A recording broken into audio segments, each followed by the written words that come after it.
Thursday, September 22nd, 2022. My name is Larissa, and we are reading John Stuart Mill on Liberty. It's our last chapter, Chapter 5, Applications. The principles asserted in these pages must be more generally admitted as the basis for discussion of details before a consistent application of them to all the various departments of government and morals can be attempted with any prospect of advantage. The few observations I propose to make on questions of detail are designed to illustrate the principles rather than to follow them out to their consequences. I offer not so much applications as specimens of application, which may serve to bring into greater clearness the meaning and limits of the two maxims which together form the entire doctrine of this essay, and to assist the judgment in holding the balance between them in the cases where it appears doubtful which of them is applicable to the case. The maxims are, first, that the individual is not accountable to society for his actions, in so far as these concern the interests of no person but himself. Advice, instruction, persuasion, and avoidance by other people, if thought necessary by them for their own good, are the only measures by which society can justifiably express its dislike or disapprobation of his conduct. Secondly, that for such actions as are prejudicial to the interests of others, the individual is accountable, and may be subjected either to social or legal punishments if society is of opinion that the one or the other is requisite for its protection. In the first place, it must by no means be supposed, because damage, or probability of damage, to the interests of others can alone justify the interference of society, that therefore it always does justify such interference. In many cases, an individual, in pursuing a legitimate object, necessary and therefore legitimately causes pain or loss to others, or intercepts a good which they had a reasonable hope of obtaining. Such oppositions of interest between individuals often arise from bad social institutions, but are unavoidable while those institutions last, and some would be unavoidable under any institutions. Whoever succeeds in an overcrowded profession or in a competitive examination, whoever is preferred to another in any contest for an object which both desire, reaps benefit from the loss of others, from their wasted exertion and their disappointment. But it is, by common admission, better for the general interest of mankind that persons should pursue their objects undeterred by this sort of consequences. In other words, society admits no right, either legal or moral, in the disappointed competitors to immunity from this kind of suffering, and feels called on to interfere only when means of success have been employed which it is contrary to the general interest to permit, namely fraud or treachery and force. Again, trade is a social act. Whoever undertakes to sell any description of goods to the public does what affects interest of other persons and of society in general, and thus his conduct, in principle, comes within the jurisdiction of society. Accordingly, it was once held to be the duty of governments in all cases which were considered of importance to fix prices and regulate the processes of manufacture. But it is now recognized, though not till after a long struggle, that both the cheapness and the good quality of commodities are most effectually provided for by leaving the producers and sellers perfectly free, under the sole check of equal freedom, to the buyers for supplying themselves elsewhere. This is the so-called doctrine of free trade, which rests on the grounds different from, though equally solid with, the principle of individual liberty asserted in this essay. Restrictions on trade or on production for purposes of trade are indeed restraints, and all restraint, qua restraint, is an evil. But the restraints in question affect only that part of the conduct which society is competent to restrain, and are wrong solely because they do not really produce the results which it is desired to produce by them. As the principle of individual liberty is not involved in the doctrine of free trade, so neither is it in most of the questions which arise respecting the limits of that doctrine, as, for example, what amount of public control is admissible for the prevention of fraud by adulteration, how far sanitary precautions or arrangements to protect workpeople employed in dangerous occupations should be enforced on employers. Such questions involve considerations of liberty only insofar as leaving people to themselves is always better, certis paribus, than controlling them. but that they may be legitimately controlled for these ends is in principle undeniable. On the other hand, there are questions relating to interference with trade, which are essentially questions of liberty, such as the Maine law, already touched upon, the prohibition of the importation of opium into China, the restriction of the sale of poisons, all cases, in short, where the object of the interference is to make it impossible or difficult to obtain particular commodity. These interferences are objectionable, not as infringements on the liberty of the producer or seller, but on that of the buyer.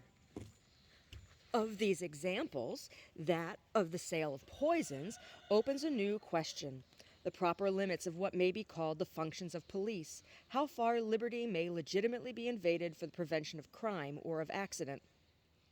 It is one of the undisputed functions of government to take precautions against crime before it has been committed, as well as to detect and punish it afterwards. The preventative function of government, however, is far more liable to be abused to the prejudice of liberty than the punitory function, for there is hardly any part of the legitimate freedom of action of a human being which would not admit of being represented, and fairly too, as increasing the facilities for some form or other of delinquency.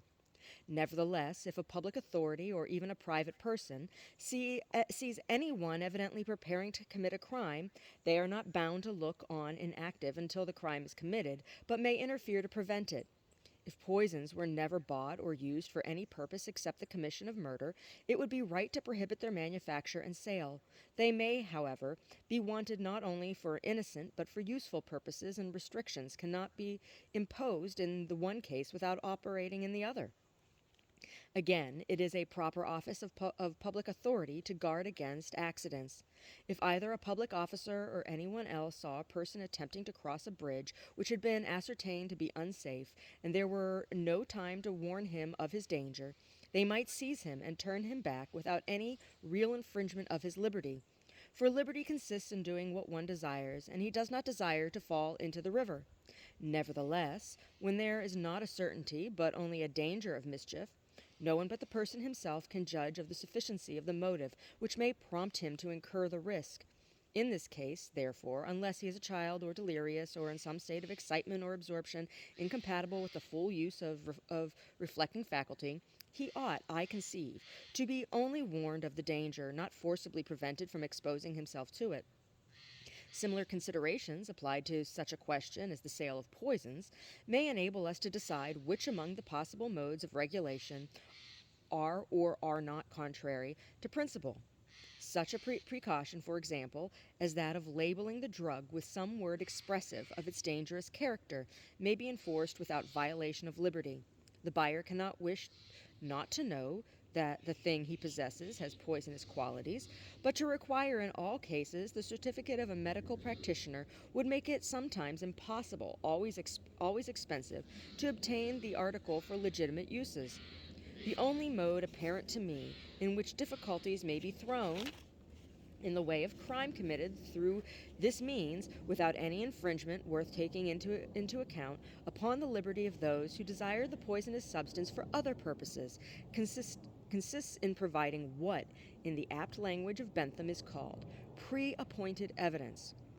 This provision is familiar to everyone in the case of contracts. It is usual and right that the law, when a contract is entered into, should require, as the condition of its enforcing performance, that certain formalities should be observed, such as signatures, attestations of witnesses, and the like, in order that in case of subsequent dispute there may be evidence to prove that the contract was really entered into, and that there was nothing in the circumstances to render it legally invalid. The effect being to throw great obstacles in the way of fictitious contracts, or contracts made in circumstances which, if known, would destroy their validity.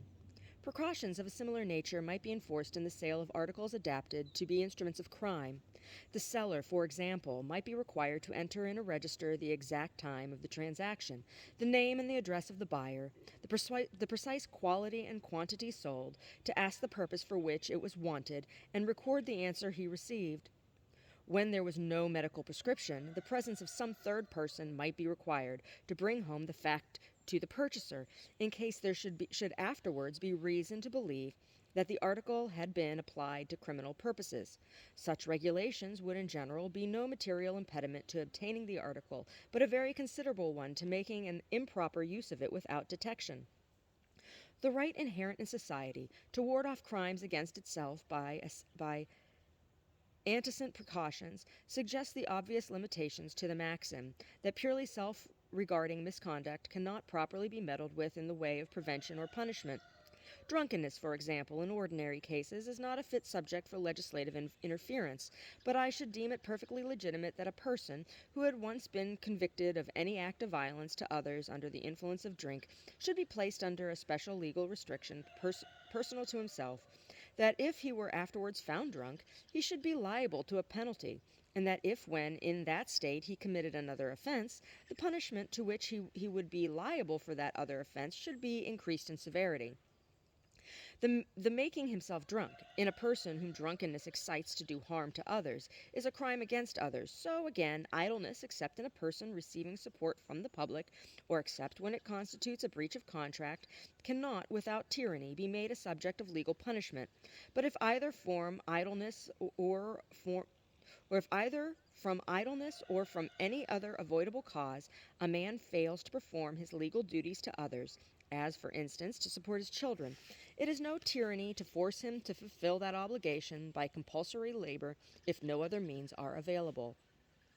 Again, there are many acts which, being directly injurious only to the agents themselves, ought not to be legally interdicted, but which, if done publicly, are a violation of good manners, and coming thus within the category of offenses against others, may rightfully be prohibited. Of this kind are offenses against decency, on which it is unnecessary to dwell, the rather as they are only connected indirectly with our subject, the objection to publicly being equally strong in the case of many actions not in themselves condemnable or supposed to be so. There is another question to which an answer must be found, consistent with the principles which have been laid down. In cases of personal conduct supposed to be blamable, but which respect for liberty precludes society from preventing or punishing because the evil directly resulting falls wholly on the agent, what the agent is free to do, ought other persons to be equally free to counsel or instigate? This question is not free from difficulty. The case of a person who solicits another to do an act is not strictly a case of self-regarding conduct. To give advice or offer inducements to any one is a social act and may, therefore, like actions in general which affect others, be supposed amenable to social control. But a little reflection corrects the first impression by showing that if the case is not strictly within the definition of individual liberty, yet the reasons on which the principle of individual liberty is grounded are applicable to it. If people must be allowed, in whatever concerns only themselves, to act as seems best to themselves at their own peril, they must equally be free to consult with one another about what is fit to be done, to be so done, to exchange opinions, and give and receive suggestions. Whatever it is permitted to do, it must be permitted to advise to do. The question is doubtful only when the investigator derives a personal benefit from his advice, when he makes it his occupation for subsistence or pecuniary gain to promote what society and the state consider to be an evil. Then, indeed, a new element of complication is introduced, namely, the existence of classes of persons with an interest opposed to what is considered as the public weal, and whose mode of living is grounded on the counteraction of it. Ought this to be interfered with, or not? Fornication, for example, must be tolerated, and so must gambling. But should a person be free to be a pimp, or to keep a gambling house? The case is one of those which lie on the exact boundary line between two principles, and it is not at once apparent to which of the two it properly belongs. There are arguments on both sides, though on one side of toleration it may be said that the fact of following anything as an occupation and living or profiting by the practice of it cannot make that criminal, which would otherwise be admissible, that the act should either be consistently permitted or consistently prohibited, that if the principles which we have hitherto defended are true, society has no business as society to decide anything to be wrong which concerns only the individual, that it cannot go beyond dissuasion, and that one person should be as free to persuade as another to dissuade. In opposition to this, it may be contended that although the public or the state are not warranted in authoritatively deciding, for purposes of repression or punishment, that such or such conduct affecting only the interests of the individual is good or bad, they are fully justified in assuming, if they regard it as bad, that its being so or not is at least a disputable question. That is being supposed they cannot be acting wrongly in endeavoring to exclude the influence of solicitations which are not disinterested, of the instigators who cannot possibly be impartial, who have a direct personal interest on one side, and that side the one which the state believes to be wrong, and who confessedly promote it for personal objects only. There can surely, it may be urged, be nothing lost, no sacrifice of good, by so ordering matters that persons shall make their election, either wisely or foolishly, on their own prompting, as free as possible from the arts of persons who stimulate their inclinations for interested purposes of their own. Thus, it may be said, though the statutes respecting unlawful games are utterly indefensible, though all persons should be free to gamble in their own or each other's houses, or in any place of meeting established by their own subscriptions, and open only to the members and their visitors, yet public gaming houses should not be permitted. It is true that the prohibition is never effectual, and that whatever amount of tyrannical power is given to the police, gambling houses can always be maintained under other pretenses, but they may be compelled to conduct their operations with a certain degree of secrecy and mystery, so that nobody knows anything about them but those who seek them, and more than this society ought not to aim at. There is considerable force in these arguments. I will not venture to decide whether they are sufficient to justify the moral anomaly of punishing the accessory, when the principal is, and must be, allowed to go free, of fining or imprisoning the procurer, but not of the fornicator, the gambling housekeeper, but not the gambler. Still less ought the common operations of buying and selling be interfered with on analogous grounds. Almost every article which is bought and sold may be used in excess, and the sellers have a pecuniary interest in encouraging that excess, but no argument can be founded on this in favor, for instance, of the main law, because the class of dealers in strong drinks, though interested in their abuse, are indispensably required for the sake of their legitimate use. The interest, however, of these dealers in promoting intemperance is a real evil, and justifies the state in imposing restrictions and requiring guarantees, which but for that justification would be infringements of legitimate liberty. Any further question is whether the state, while it permits, should nevertheless indirectly discourage conduct which it deems contrary to the best interests of the agent, whether, for example, it should take measures to render the means of drunkenness more costly, or add to the difficulty of procuring them by limiting the number of places for sale. On this, as on most other practical questions, many distinctions require to be made.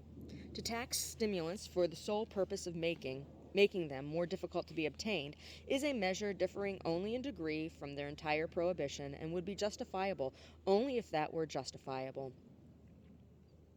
Every increase of cost is a prohibition to those whose means do not come up to the augmented price, and to those who do, it is a penalty laid on them for gratifying a particular taste. Their choice of pleasures and their mode of expending their income, after satisfying their legal and moral obligations to the state and to individuals, are their own concern, and must rest with their own judgment. These considerations may seem at first sight to condemn the selection of stimulants as special subjects of taxation for purposes of revenue,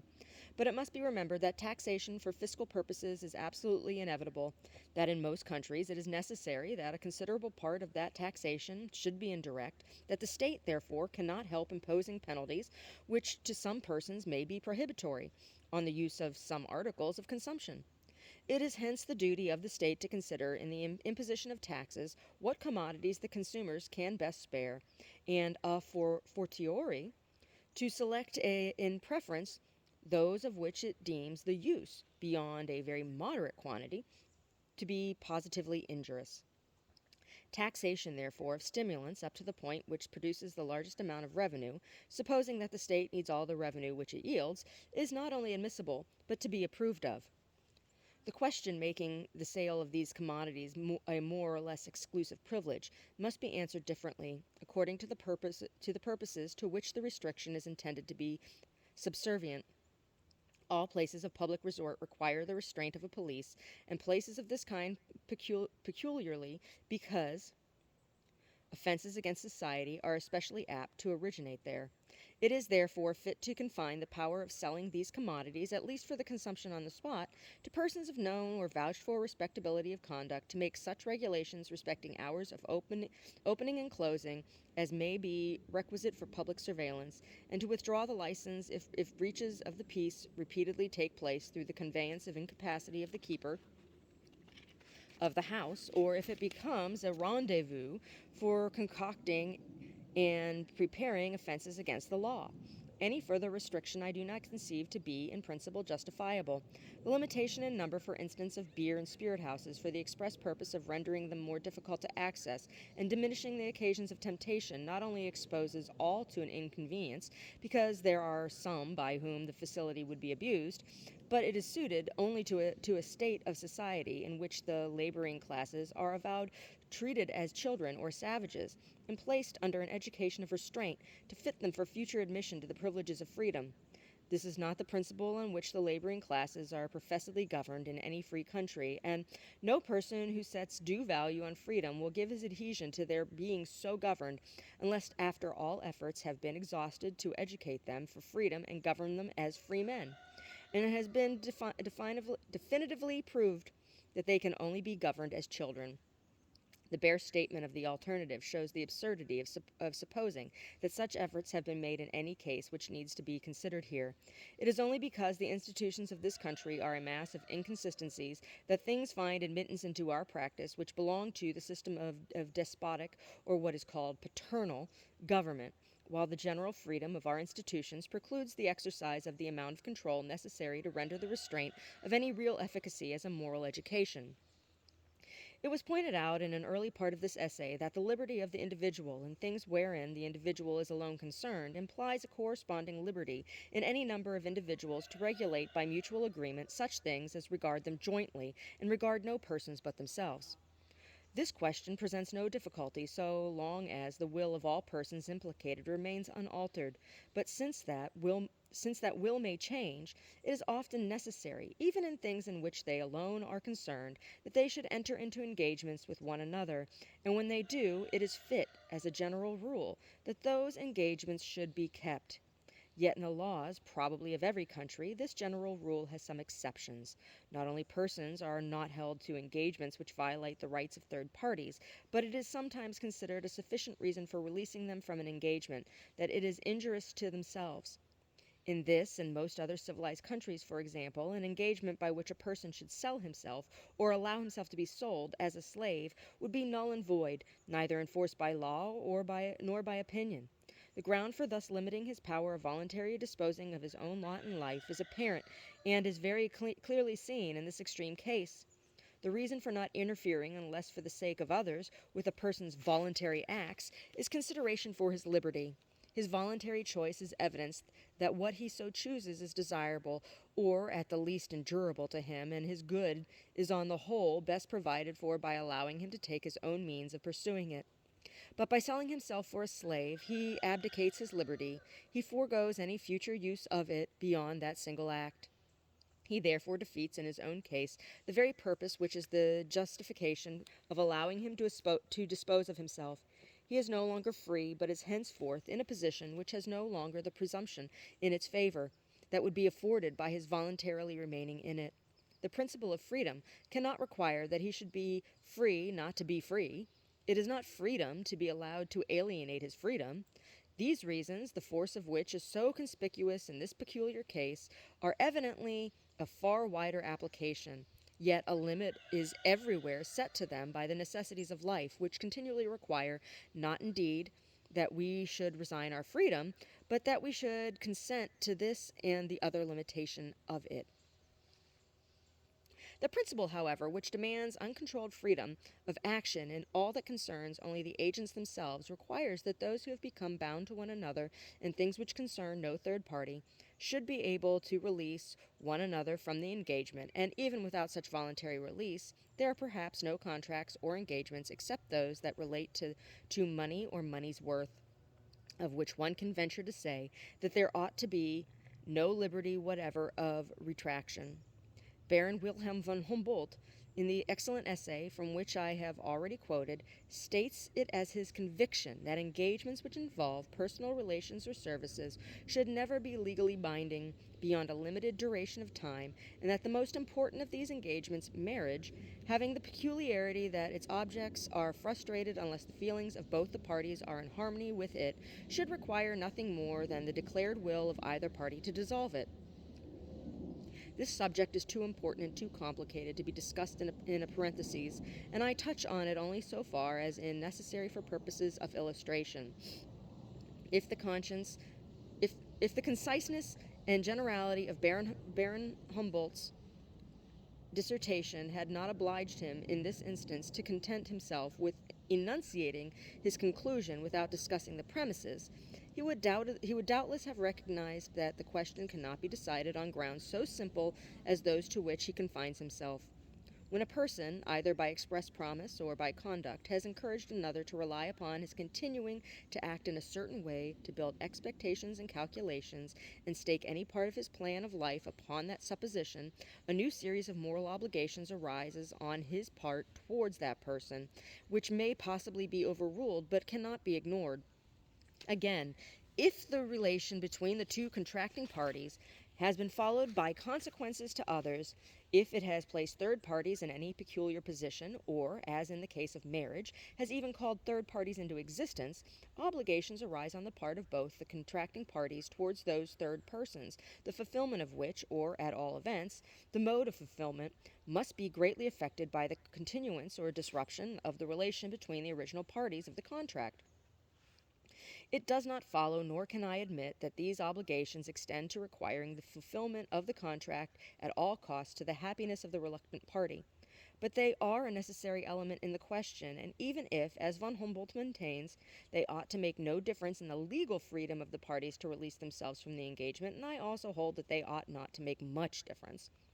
they necessarily make a great difference in the moral freedom. A person is bound to take all these circumstances into account before resolving on a step which may affect such important interests of others, and if he does not allow proper weight to those interests, he is morally responsible for the wrong. I have made these obvious remarks for the better illustration of the general principle of liberty, and not because they are at all needed on the particular question, which, on the contrary, is usually discussed as if the interest of children was everything, and that of grown persons nothing. I have already observed that, owing to the absence of any recognized general principles, liberty is often granted where it should be withheld, as well as withheld where it should be granted, and one of the cases in which, in the modern European world, the sentiment of liberty is the strongest is a case where, in my view, it is altogether misplaced. A person should be free to do as he likes in his own concerns, but he ought not to be free to do as he likes in acting for another under the pretext that the affairs of another are his own affairs. The state, while it respects the liberty of each in what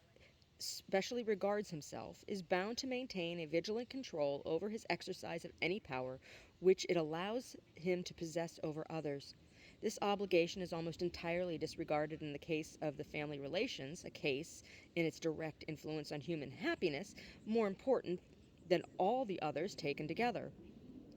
The most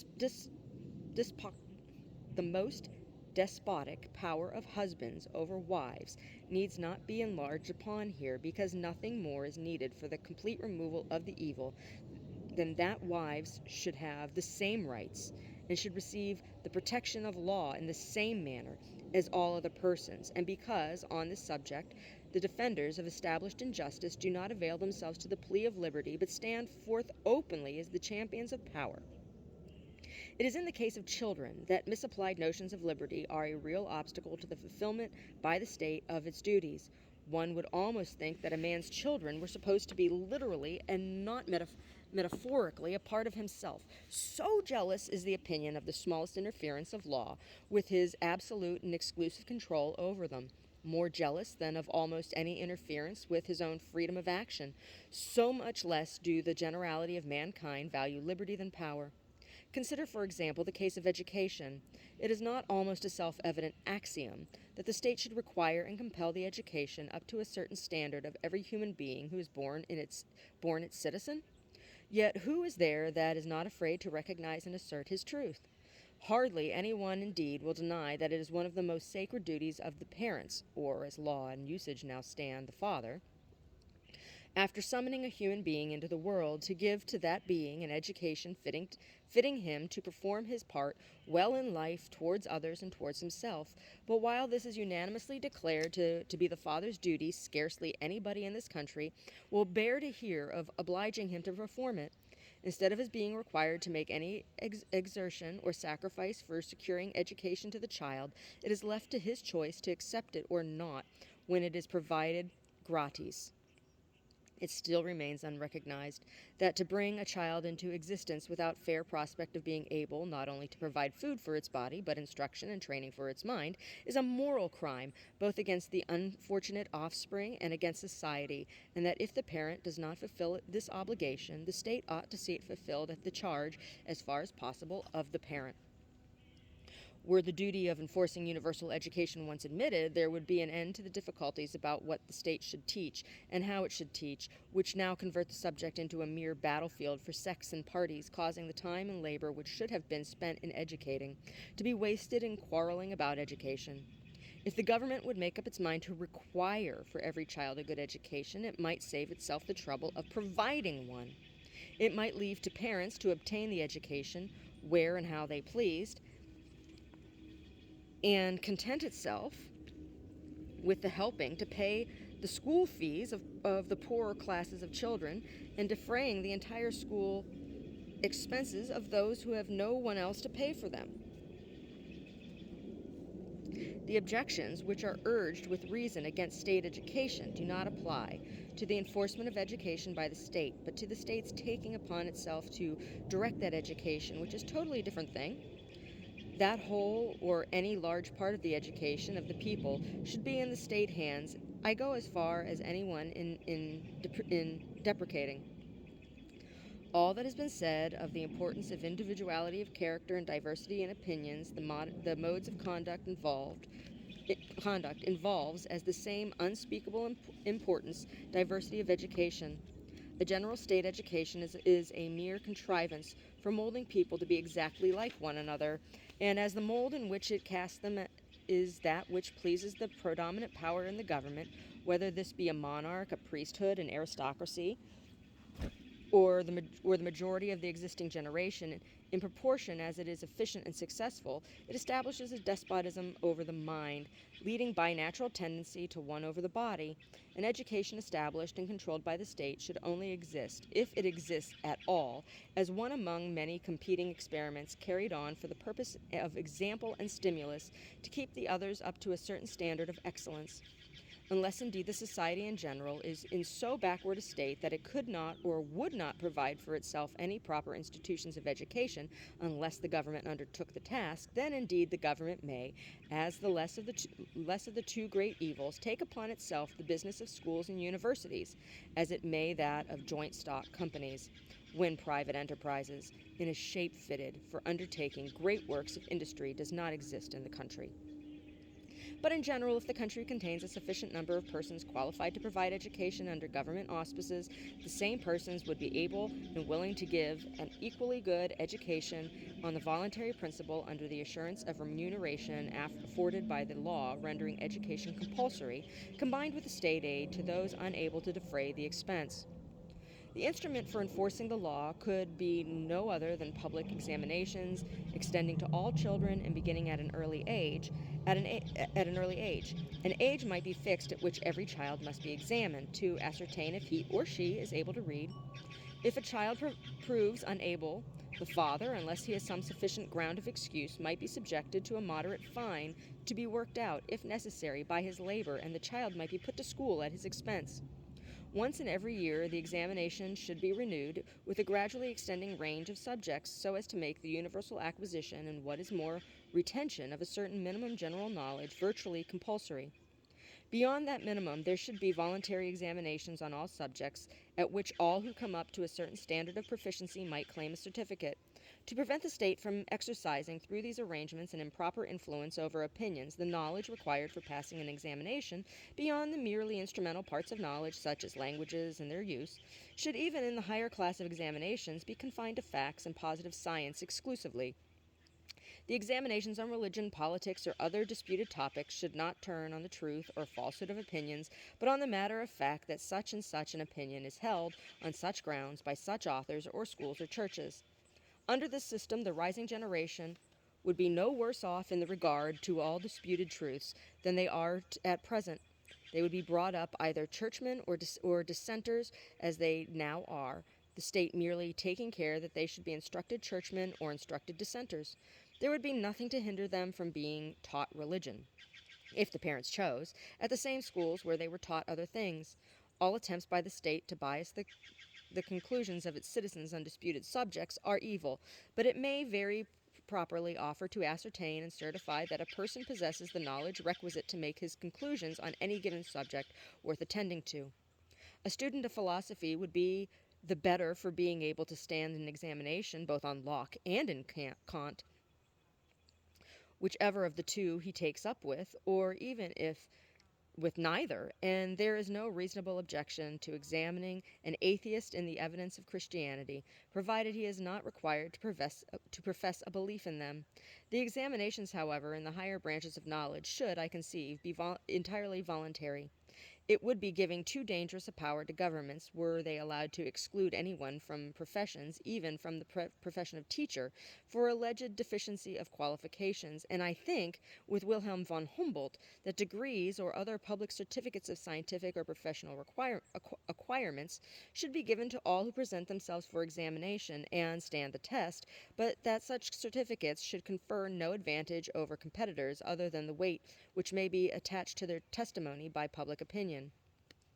It is not in the matter of education only that misplaced notions of liberty prevent moral obligations on the part of parents from being recognized, and legal obligations from being imposed, where there are the strongest grounds for the former always, and in many cases for the latter also. The fact itself of causing the existence of a human being is one of the most responsible actions in the range of human life.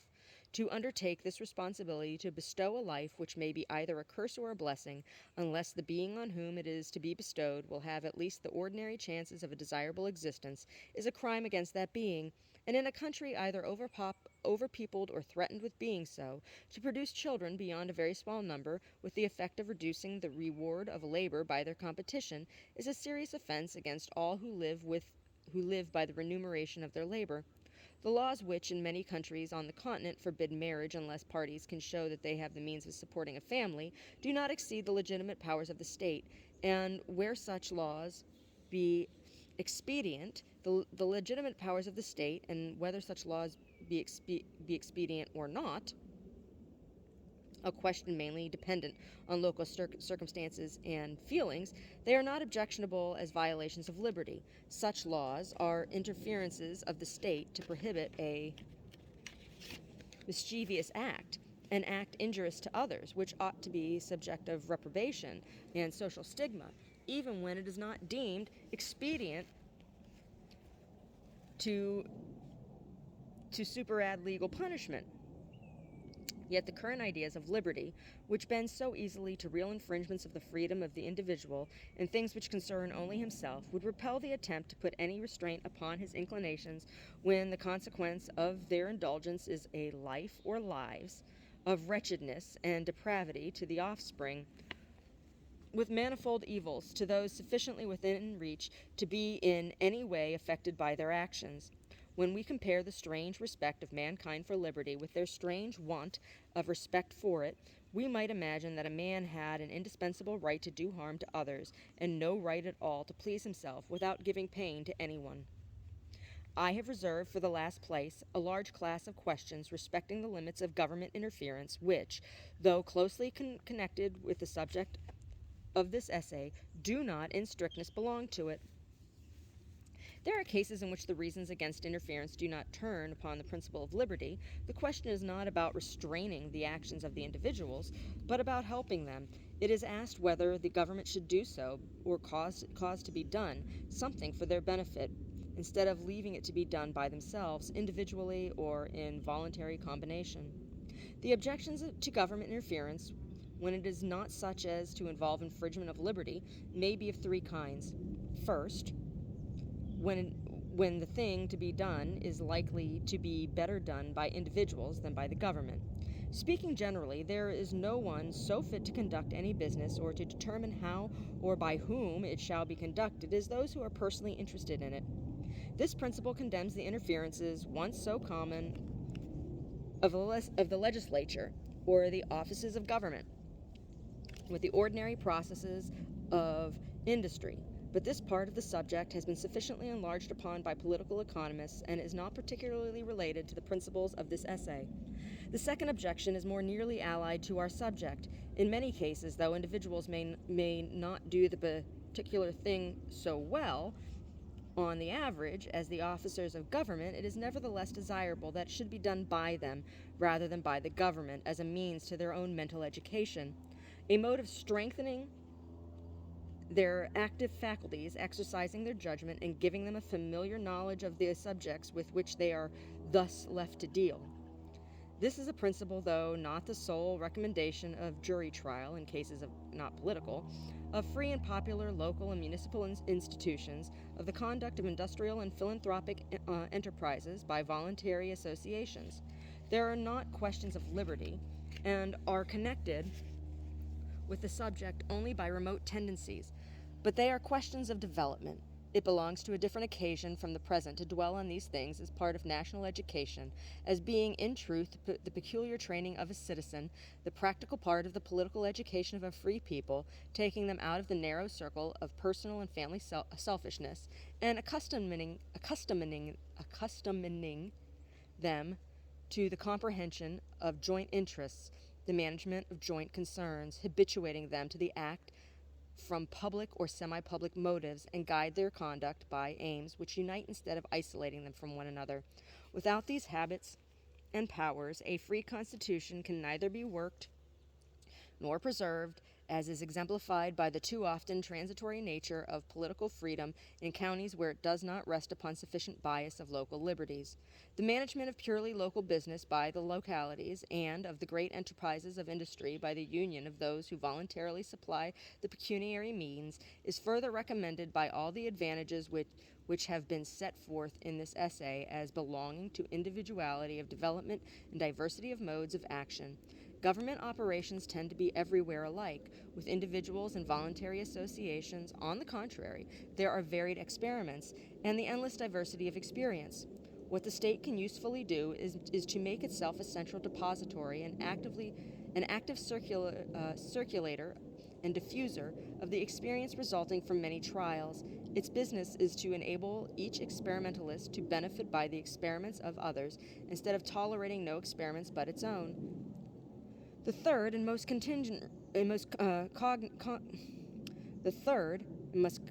cogent reason for restricting the interference of government is the great evil of adding unnecessarily to its power. Every function superadded to those already exercised by the government causes its influence over hopes and fears to be more widely diffused, and converts more and more the active and ambitious part of the public into hangers-on of the government, or of some party which aims at becoming the government. If the roads, the railways, the banks, the insurance offices, the great joint stock companies, the universities, and the public charities were all of them branches of the government, if in addition the municipal corporations and local boards, with all that now devolves on them, became departments of the central administration, if the employees of all these different enterprises were appointed and paid by the government, and looked to the government for every rise in life, not all the freedom of the press and popular constitution of the legislature would make this or any other country feel otherwise than in name, and the evil would be greater. The more efficient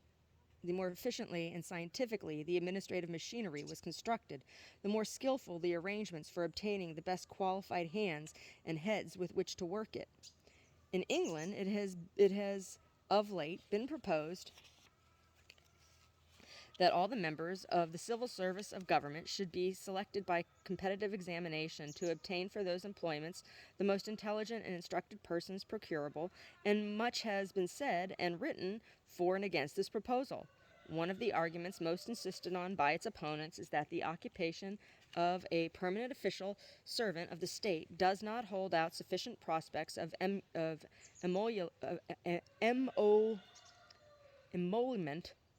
and importance to attract the highest talents, which will always be able to find a more inviting career in the professions or in the service of companies and other public bodies. One would not have been surprised if this argument had been used by the friends of the proposition as an answer to its principal difficulty. Coming from the opponents, it is strange enough. What is urged as an objection is the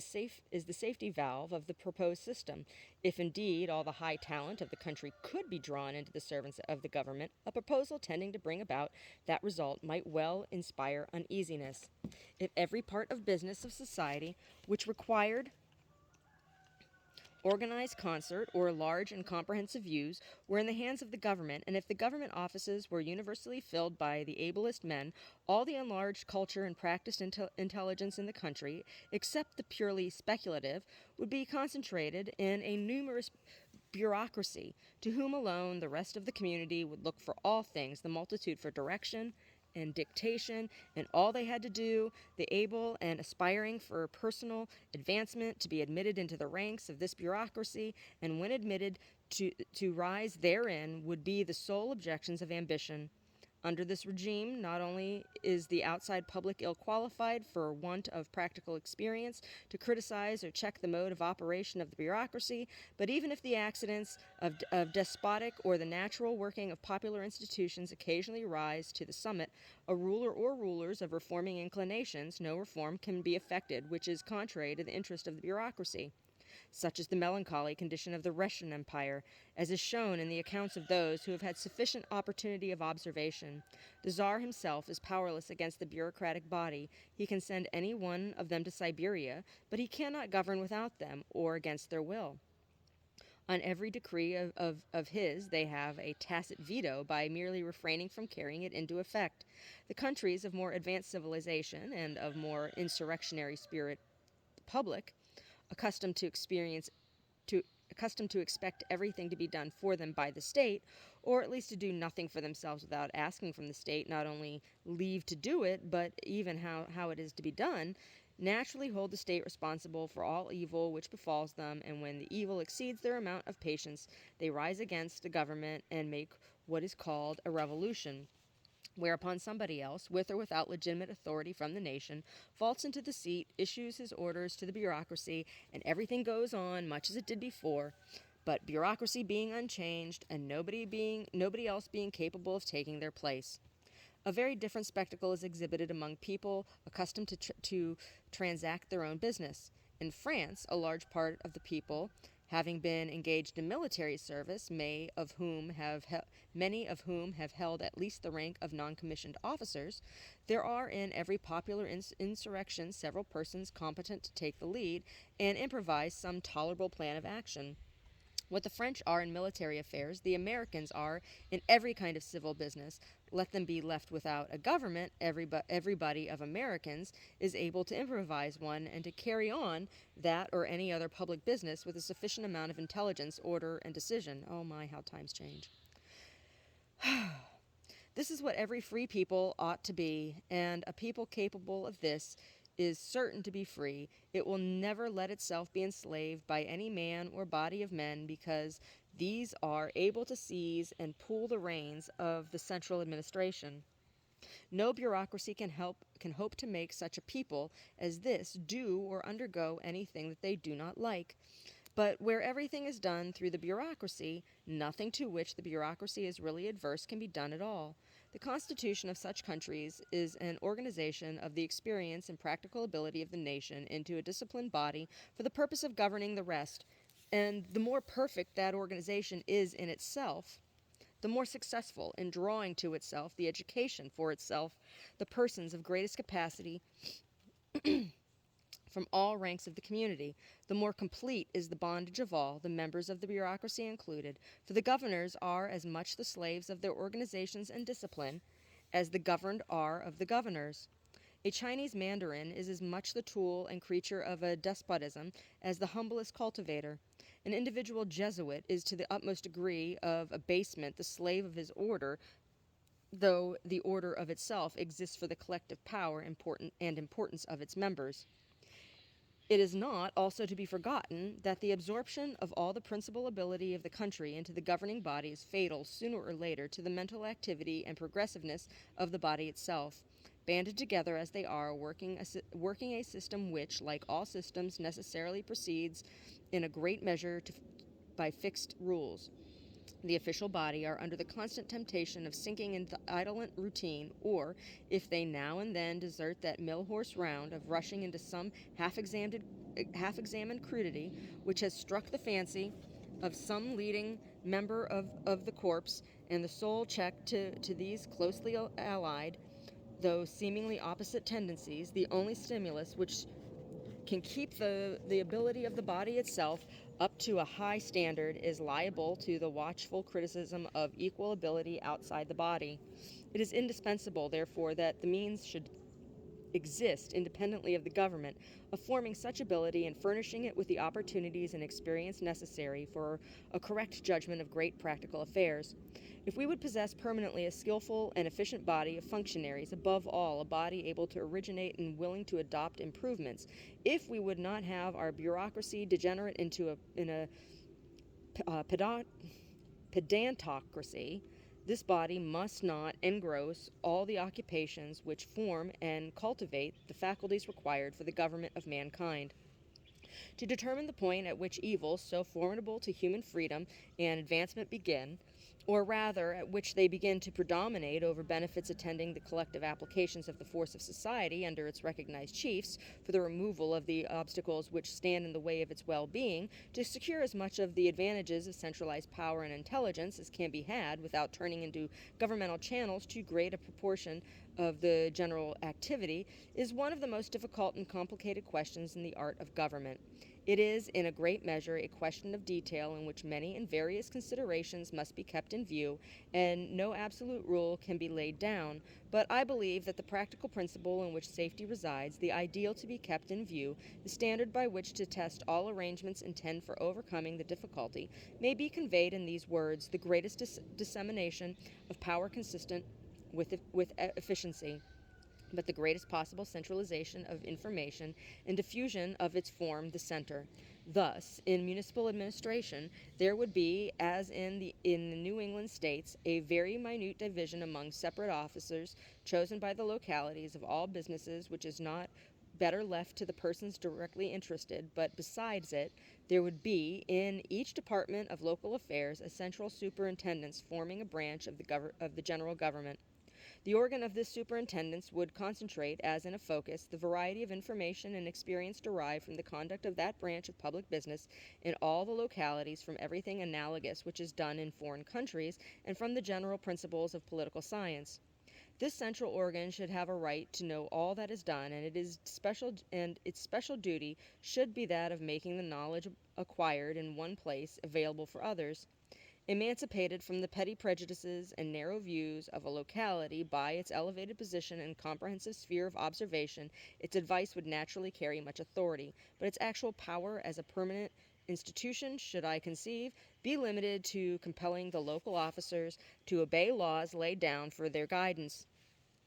In all things not provided for by general rules, those officers should be left to their own judgment under responsibility of their constituents. For the violation of rules, they should be responsible to law, and the rules themselves should be laid down by the legislature, the central administrative authority only watching over their execution, and if they were not properly carried into effect, appealing, according to the nature of the case, to the tribunal to enforce the law, or to the constituencies to dismiss the functionaries who had not executed in according to its spirit. Such, in its general conception, is the central superintendence which the Poor Law Board is intended to exercise over the administrators of the poor rate throughout the country. Whatever powers the board executives beyond this limit were right and necessary in that particular case for the cure of rooted habits of maladministration in matters deeply affecting not the localities merely, but the whole community, since no locality has a moral right to make itself mismanagement a nest of pauperism necessarily overflowing into other localities and impairing the moral and physical condition of the whole laboring community. The powers of administrative coercion and subordinate legislation possessed by the Poor Law Board, but which, owing to the state of opinion on the subject, are very scantily exercised by them, though perfectly justifiable in a case of first-rate national interest, would be wholly out of place in the superintendence of interests purely local. But a central organ of information and instruction for all the localities would be equally valuable in all departments of administration. A government cannot have too much of the kind of activity which does not impede but aids and stimulates individual exertion and development. The mischief begins when, instead of calling forth the activity and powers of individuals and bodies, it substitutes its own activity for theirs, when, instead of informing, advising, and upon occasion denouncing, it makes them work in fetters or bids them stand aside and does their work instead of them. The worth of a state, in the long run, is the worth of the individuals composing it, and a state which postpones the interests of their mental expansion and elevation to a little more of an administrative skill, or that a semblance of it which practice gives in the details of business, a state which dwarfs its men in order that they may be more docile instruments in its hands, even for beneficial purposes, will find that with small men no great thing can be accomplished, and that the perfection of machinery, to which it has sacrificed everything, will in the end avail to nothing for want of the vital power which, in order that the machine might work more smoothly, it has preferred to banish. Well, that's the end of that. And how times have changed. My, how times have changed.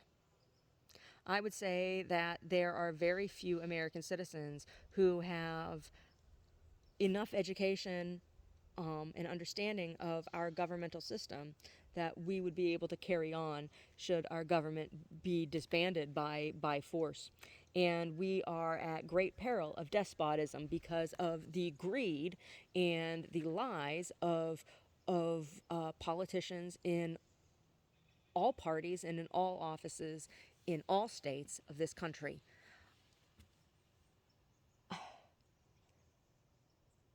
Listening to Nancy Pelosi talk this morning, giving her weekly address, it was just like she kept on saying she wasn't going to talk about politics, but it was like, oh, this is what the Democrats are doing, and oh, this is what the GOP did, and oh, this, that, and the other thing. And it's just like, you're 6 in one, half a dozen in the other, right? Republicans want all up in my uterus, and Democrats want control of everything else.